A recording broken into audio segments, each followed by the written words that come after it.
ابراہیم علیہ السلام کی زندگی جب ہم پڑھتے ہیں تو بچپن کی زندگی کے اوپر غور فرمائیے، وہاں بھی امتحان، نوجوانی کے عالم میں آئے وہاں بھی امتحان، شادی شدہ ہوئے وہاں بھی امتحان، جب آپ قوم کی شرکسی کی وجہ سے اللہ کی راہ میں ہجرت فرما لیے وہاں بھی امتحان۔ آپ کی بیوی حضرت سارہ ہے، سارہ علیہ السلام بوڑھی ہو چکی، آپ بھی بوڑھے ہو چکے، لیکن کوئی اولاد نہیں ہوئی۔ مفسر نے لکھا ہے 80 سال کی عمر ابراہیم علیہ السلام کی ہو گئی، لیکن ابھی تک کوئی بھی اولاد آپ کو اللہ نے نہیں عطا کیا۔ 80 سال کی عمر، حالانکہ اگر ابھی کے حساب سے دیکھا جائے اور ڈاکٹروں کے حساب سے اور سائنس کے اعتبار سے دیکھا جائے تو 80 سال میں انسان کا جو ہے وہ مادہ جس سے شوہر بیوی کے درمیان تعلق قائم ہوتے ہیں وہ مادہ ہی ختم ہو جاتا ہے، لیکن اللہ رب العالمین علی کل شیء قدیر ہے، عزیز الحکیم ہے، ہر چیز پر غالب ہے، ہر چیز پر قدرت رکھتا ہے۔ تو اللہ رب العالمین کی قدرت سے کوئی بھی چیز بالا تر نہیں، یہ ہمارا ایمان ہے۔ تو ابراہیم علیہ السلام کی زندگی 80 سال کی عمر میں ہے اور ابراہیم علیہ السلام کو ایک بھی اولاد نہیں ہے۔ اب بھلا کس طریقے سے صبر کر رہے ہوں گے، کس طریقے سے اپنی زندگی گزار رہے ہوں گے، اور کیا آپ سوچ رہے ہوں گے کہ یہ بڑھاپے کا عالم کون ہمارا سہارا بنے گا؟ میرے بھائیو ذرا سا غور فرما لیجئے کہ اگر ابھی ہم بھی اپنے بچے اور بچوں کی شادی کرتے ہیں، ہمارے بچے اور بچیوں کو اگر 5 سال اولاد نہ ہو، میں 5 سال بہت زیادہ بول دیا، بس 2 سال اولاد نہ ہو، دیکھیے ہم کتنے درباروں کے چکر لگاتے ہیں۔ مسلمان کہلانے کے باوجود، کلمہ لا الہ الا اللہ محمد رسول اللہ کے پڑھنے کے باوجود بھی ہم نہ جانے کتنے درباروں کا چکر لگاتے ہیں۔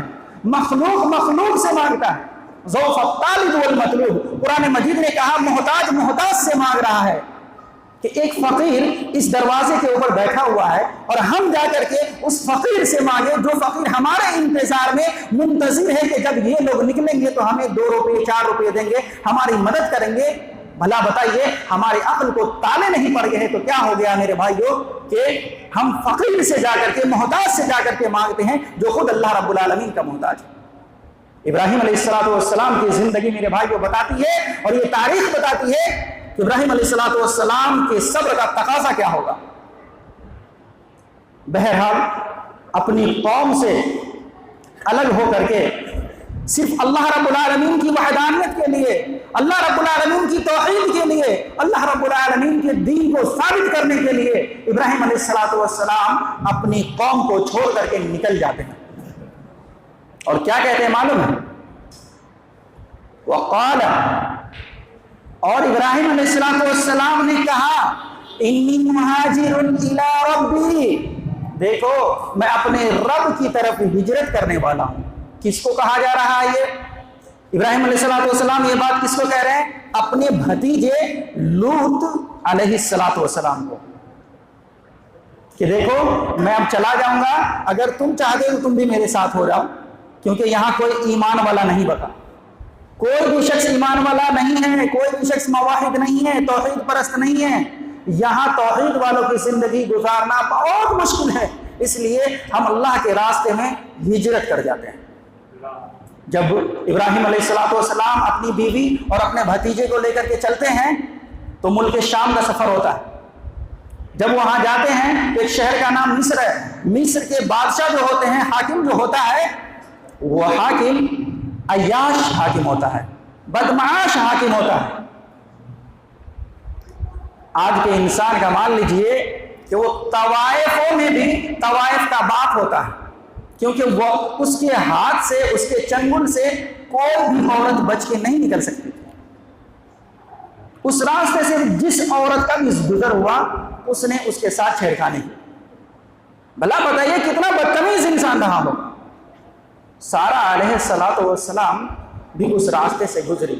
ابراہیم علیہ السلام جب وہاں پہنچے تو اس کا ایک دلال آیا، اور وہ دلال آ کر کے پوچھتا ہے یہ کون ہے، یہ کون ہے؟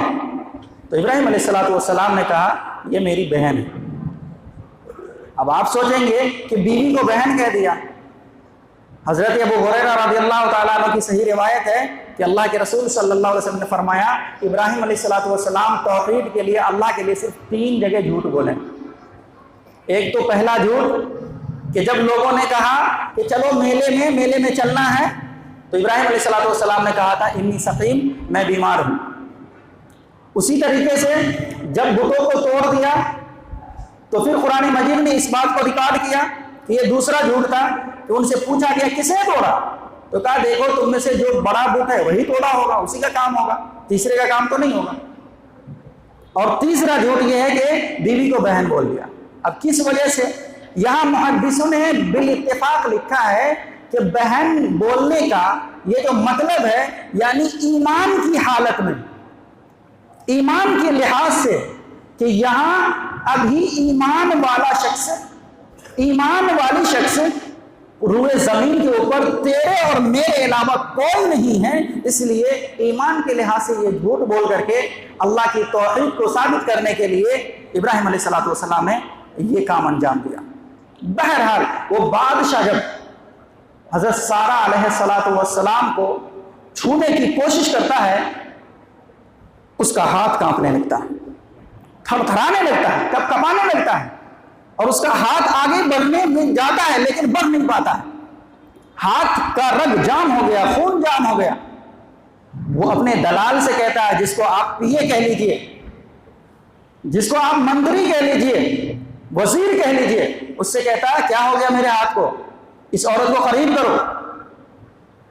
اور سارہ علیہ السلام دعا کر رہی ہے کہ اللہ رب العالمین اس کافر کو میرے اوپر مسلط نہ فرما، اے اللہ رب العالمین تو میرے دلوں کے حالوں کو جاننے والا ہے، اے اللہ رب العالمین میرے جسم کو میرے شوہر کے علاوہ آج تک کسی نے نہیں دیکھا ہے، اے اللہ رب العالمین اس ظالم سے میری حفاظت فرما۔ لہٰذا وہ شخص کہتا ہے کہ آپ میرے لیے دعا کریں، اب کی بار میں ایسا ہرگز نہیں کروں گا۔ سارہ علیہ السلام نے دعا کیا، اے اللہ رب العالمین اگر اسی حالت میں یہ مر گیا تو لوگ کہیں گے کہ اس عورت نے قتل کر دیا، اللہ رب العالمین سے تو اچھا کر رہے۔ بہرحال اللہ رب العالمین نے اس دعا کو سنا اور قبول عطا فرمایا، اور اس کے بعد اس شخص کا ہاتھ صحیح ہو گیا۔ پھر وہ کوشش کرتا ہے، پھر وہی معاملہ، پھر وہ کوشش کرتا ہے، پھر وہی معاملہ۔ تو وہ بادشاہ کہتا ہے اپنے وزیر سے کہ ایسا لگتا ہے تم میرے پاس انسان نہیں جنات لے کر کے آگے ہو۔ بعض روایتوں میں فرشتے کا بھی ذکر ہے کہ تم جنات لے کر کے آگے ہو، کیسے انسان کو لائے ہو جس سے میں اپنی خواہش پوری نہیں کر سکتا ہوں۔ لہٰذا آپ کے ادب و احترام میں پھر وہ بادشاہ جو ہے ایک لونڈی عطا کرتا ہے، لونڈی دیتا ہے جس کا نام ہاجرہ ہے، جس کا نام ہاجرہ ہے۔ اب سارہ علیہ السلام لوٹتی ہے اپنے شوہر کے پاس، اپنے خاوند کے پاس۔ حضرت ابراہیم علیہ السلام نماز میں ہیں، دعا کر رہے ہیں۔ میرے بھائیو دیکھیے نماز کی برکت کتنی ہے، نماز کی اہمیت کتنی ہے۔ اس نازک موڑ پر بھی اللہ رب العالمین کے سجدے میں سر رکھے ہوئے ہیں ابراہیم علیہ السلام، اور دعا کر رہے ہیں اللہ رب العالمین اہل توحید ہوں، اللہ رب العالمین تیرے توحید کا ماننے والا ہوں، اللہ رب العالمین تیرے دین کو پھیلانے نکلا ہوں، اللہ رب العالمین اس ظالم شخص سے ہماری حفاظت فرما۔ بعض روایتوں میں آیا، صحیح بخاری کی روایت ہے، مسند احمد کی روایت ہے، 3358 نمبر کی روایت ہے صحیح بخاری کی۔ حضرت ابو ہریرہ رضی اللہ تعالیٰ عنہ نے اس حدیث کو بیان کیا کہ اشارے سے کہا نماز کی حالت میں سارہ علیہ السلام کی ابراہیم علیہ السلام کہ بھلا بتاؤ کیا ہوا، کیا بنا؟ تو سارہ علیہ السلام نے اپنے خاوند کو جواب دیتے ہوئے کہا کہ دیکھیے اللہ نے اس کافر کا کام جو ہے ناکام کر دیا، اس کی سوچ پہ اللہ نے پردہ ڈال دیا، برباد کر دیا، ہلاک کر دیا۔ اللہ کا شکر ادا کرتے ہیں ابراہیم علیہ السلام۔ میرے بھائیو وہی لونڈی ہے جس لونڈی کا نام ہاجرہ ہے۔ اب اس کے بعد بیت المقدس کی طرف حضرت ابراہیم علیہ السلام ہجرت کر جاتے ہیں، وہاں آگے وہاں رہتے مفسر نے لکھا ہے، حافظ ابن کثیر رحمۃ اللہ علیہ لکھتے ہیں 86 سال کی عمر ہو گئی حضرت ابراہیم علیہ السلام کی، تو ابراہیم علیہ السلام دعا کر رہے ہیں۔ دعا کر رہے ہیں، کون سی دعا ہے؟ ربی حب لی من الصالحین، ربی حب لی من الصالحین، اے اللہ رب العالمین تو مجھے نیک اولاد عطا فرما، صالح اولاد عطا فرما، مطیع و فرما بردار اولاد عطا فرما۔ میرے بھائیوں میں یہاں رکنا چاہتا ہوں، آپ سے پوچھنا چاہتا ہوں، جن بھائیوں کے پاس اولاد نہیں، جن بہنوں کے پاس اولاد نہیں ہے، بھلا بتائیں ہم اللہ رب العالمین کے سامنے سر جھکاتے ہیں، اللہ رب العالمین کے سامنے گر گراتے ہیں، اللہ رب العالمین سے اولادیں مانگتے ہیں، اور اولادیں مانگتے بھی ہیں تو کیسی اولادیں مانگتے ہیں میرے بھائیوں؟ بس سب کی خواہش ہوتی ہے اللہ بیٹا دے دے، بیٹا دے دے۔ یہ بیٹا ہے کیا؟ یہ بیٹا ہے کیا؟ بس بیٹا ہو جائے۔ اگر کسی کے پاس بیٹیاں ہیں نا تو سمجھو تو اس کی بے عزتی ہے، رسوائی ہے۔ ایسے سمجھتے اپنے آپ کو کہ یار ہم کیا کر لیے زندگی میں، کون سا پاپ کر لیے، کون سا گناہ کر لیے، نعوذ باللہ۔ میرے بھائیو یہ اولاد جو ہے، اولاد، لفظ اولاد یہ اللہ کی نعمت ہے۔ ان سے جا کر کے پوچھو جن کے پاس اولادیں نہیں ہیں، ان سے جا کر کے پوچھو جو اولاد کو ترس رہے ہیں، پیسے اس کے پاس ہے، بنگلے اس کے پاس ہے، گاڑیاں ان کے پاس ہے، سوس پیر بھی ان کے پاس ہے، لیکن اولاد نہیں ہے، اولاد کی نعمت نہیں ہے۔ ان سے جا کر کے پوچھئے، فرعون کی تاریخ پڑھ لیجئے، آسیہ کی تاریخ پڑھ لیجئے، اللہ رب العالمین کیا فرما رہا ہے کہ اولاد دینا کس کا کام ہے۔ قرآن مجید خود اس بات کی طرف اشارہ فرما دیا ہے، وَلِلَّهِ مُلْكُ السَّمَاوَاتِ وَالْأَرْضِ يَخْلُقُ مَا يَشَاءُ يَهَبُ لِمَن يَشَاءُ إِنَاثًا وَيَهَبُ لِمَن يَشَاءُ الذُّكُورَ أَوْ يُزَوِّجُهُمْ ذُكْرَانًا وَإِنَاثًا وَيَجْعَلُ مَن يَشَاءُ عَقِيمًا إِنَّهُ عَلِيمٌ قَدِيرٌ۔ کہ دیکھو آسمان اور زمین میں جتنی چیزیں ہیں، تمام کی تمام چیزوں کے اوپر اللہ ہی کی بادشاہت ہے، اللہ ہی کی قدرت ہے۔ يَخْلُقُ مَا يَشَاءُ، جو چاہتا اللہ پیدا کرتا، جو چاہتا ہے، وہ کسی سے نہیں پوچھتا، کسی سے مشورہ نہیں لیتا۔ اللہ رب العالمین کو کسی سے مشورہ لینے کی کوئی ضرورت نہیں ہے۔ يَخْلُقُ مَا يَشَاءُ يَهَبُ لِمَن يَشَاءُ إِنَاثًا، اللہ جسے چاہتا صرف بیٹیاں ہی دیتا ہے۔ یہ اللہ کی قدرت میں ہے، اللہ کی مرضی ہے میرے بھائیوں کہ آپ کو صرف بیٹیاں ہی عطا کی ہوئی ہے۔ کیا بیٹی ہے جس کے پاس بیٹیاں ہیں وہ جنت میں نہیں جائیں گے؟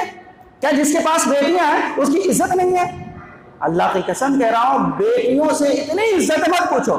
جب بیٹی پیدا ہوتی ہے اللہ رب العالمین کہتا ہے لڑکی تو جا، میں تیرے باپ کی مدد کرنے کے لیے تیار ہوں، میں تیرے باپ کی مدد کرنے کے لیے تیار ہوں۔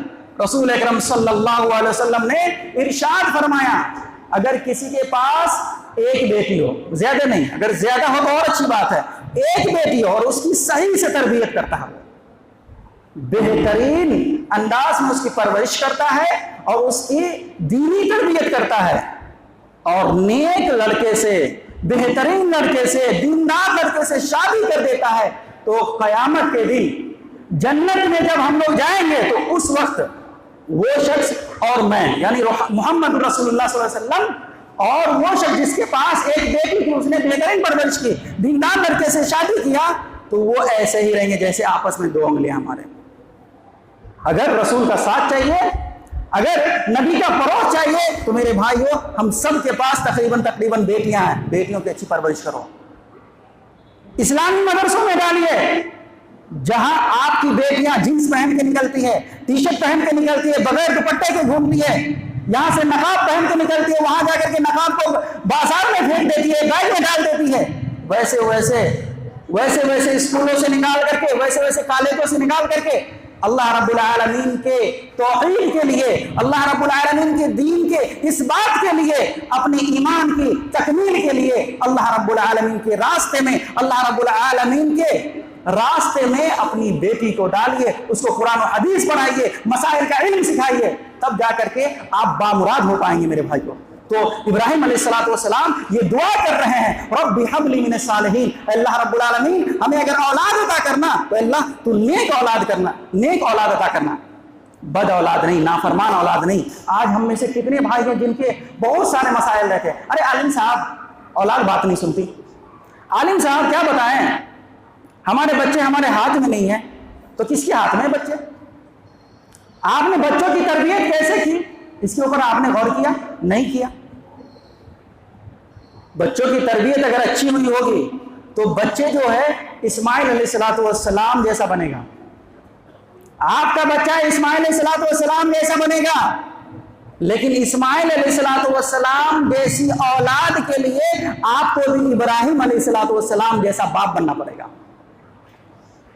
باپ کو اولاد کی کوئی فکر نہیں، گھر بار کی کوئی فکر نہیں، اپنی راجنیتی میں لگے ہیں، اپنے طاقت آزمانے میں لگے ہیں، اپنے سورس اور پیروی آزمانے میں لگے ہیں، اور نیک اولاد بھی خواہش مند ہے. بھلا یہ کیسے ہو سکتا ہے؟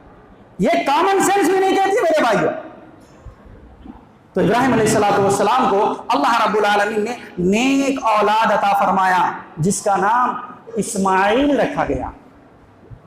اور اسماعیل علیہ السلام وہ نبی ہے، وہ پہلے نبی کہیے ابراہیم علیہ السلام کی اولاد میں سے جس سے ہم امت محمدیہ کا وجود ہے. اور ناز امت محمدیہ کے اوپر میرے بھائیوں، رسول اکرم صلی اللہ علیہ وسلم نے کیا فرمایا؟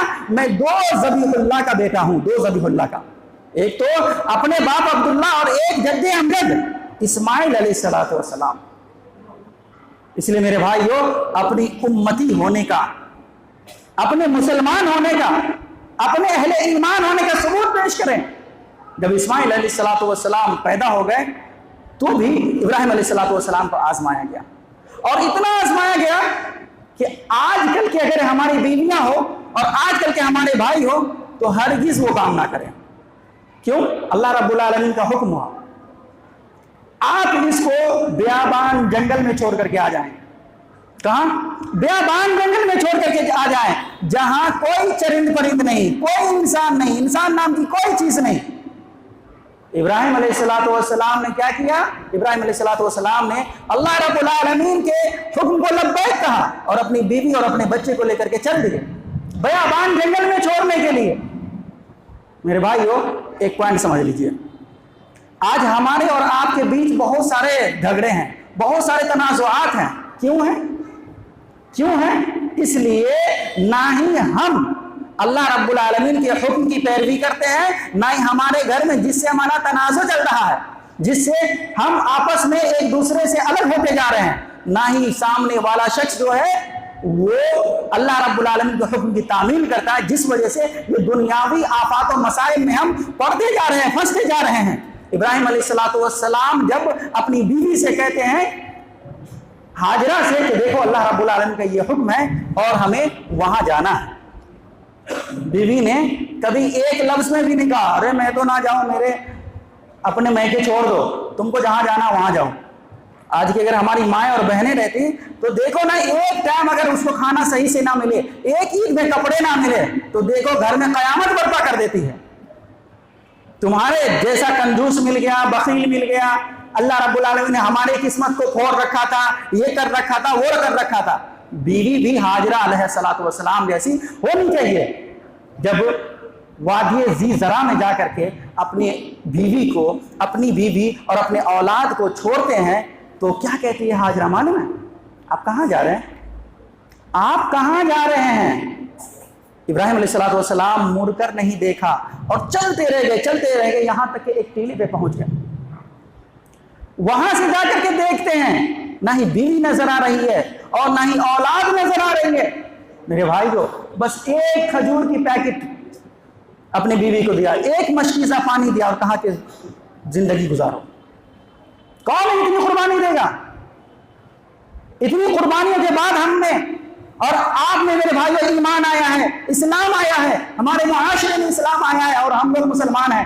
اگر ہمارے بزرگ حضرات، اللہ کے ولی، اللہ کے رسول و پیغمبر اگر قربانی نہ دیتے، اللہ کی قسم ہے یہاں تک اسلام کوئی نہیں لا سکتا تھا. قربانی کو یاد کیجیے، قربانی کو یاد کیجیے. جب ہاجرہ علیہ السلام نے کہا اگر اللہ کا حکم ہے تو آپ چلے جائیے، اللہ ہمیں ضائع و برباد نہیں کرے گا. اور ایسا ہی ہوا میرے بھائیو. اللہ رب العالمین نے دکھا دیا کہ کس طریقے سے اللہ رب العالمین ایمان والوں کی حفاظت فرماتا ہے. اس لیے محمد رسول اللہ صلی اللہ علیہ وسلم کو حکم ہوا، اللہ کے رسول صلی اللہ علیہ وسلم آپ اپنے مشن میں قائم رہیے اس وقت تک کہ جب تک کہ آپ کا مشن پورا نہ ہو جائے. چاہے یہ آپ کے اوپر ایمان نہ لائے، چاہے یہ آپ سے جنگ و جہاد کرے، کوئی بات نہیں، اللہ آپ کے ساتھ ہے. اللہ آپ کے ساتھ ہے. اگر آپ کی مدد اللہ کر رہا ہے، ان ینصرکم اللہ فلا غالب لکم، اللہ کے رسول اگر آپ کی مدد اللہ کرنے کو تیار ہے، دنیا کی کوئی طاقت آپ کے اوپر غالب نہیں ہو سکتی.